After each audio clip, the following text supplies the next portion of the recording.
So in 2021, I think it was, yes, I signed up and I did a 2-day course with Cape Town Freediving. And that was a pivotal time for me because it gave me so much insight into what freediving is.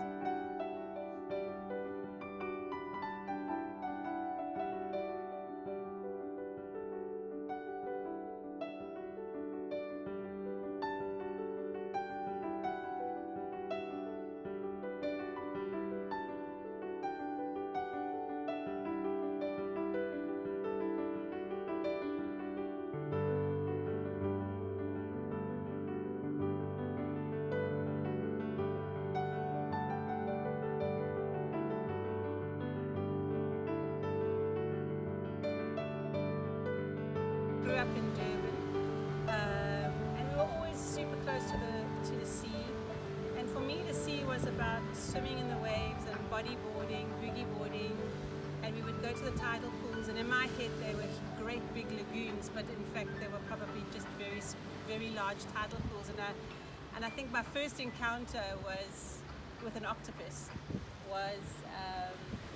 I'd got a cheap little goggle and snorkel, and I was diving down what I thought in my imagination was a shipwreck cannon, and it was probably a piece of plumbing.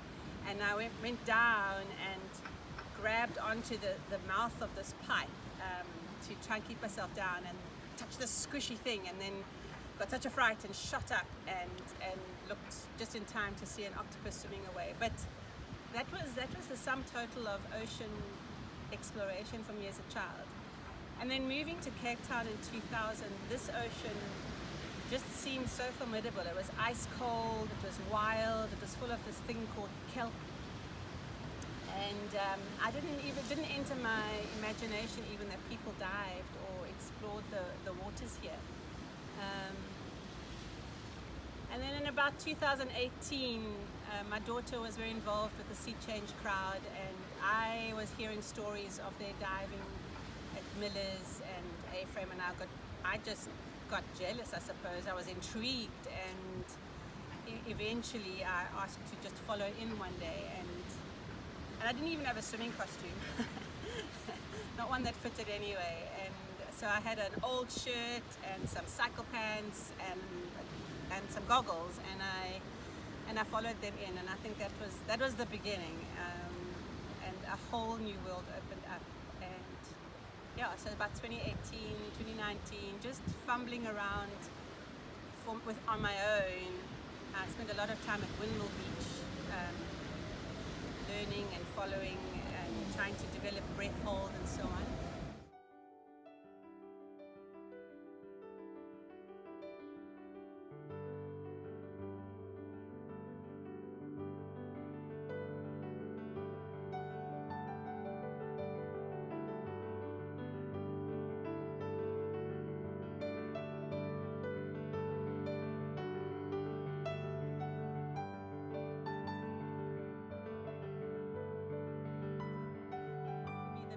Single most important gift I gave myself.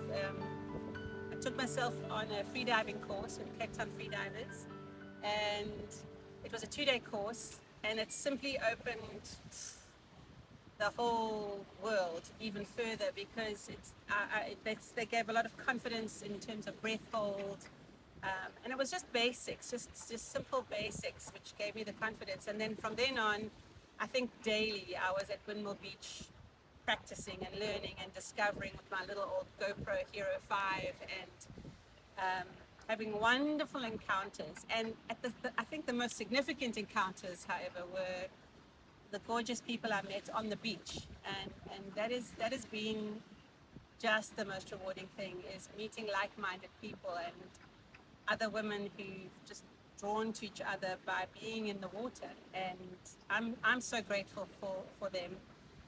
They no doubt will pop up in a lot of the video footage from here on out.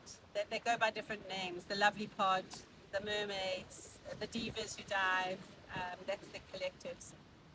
But it's been so important to have dive buddies who who think like you and dive in a similar style and just share that passion. And that's been the growth. And I'm here 2024, 4 years later.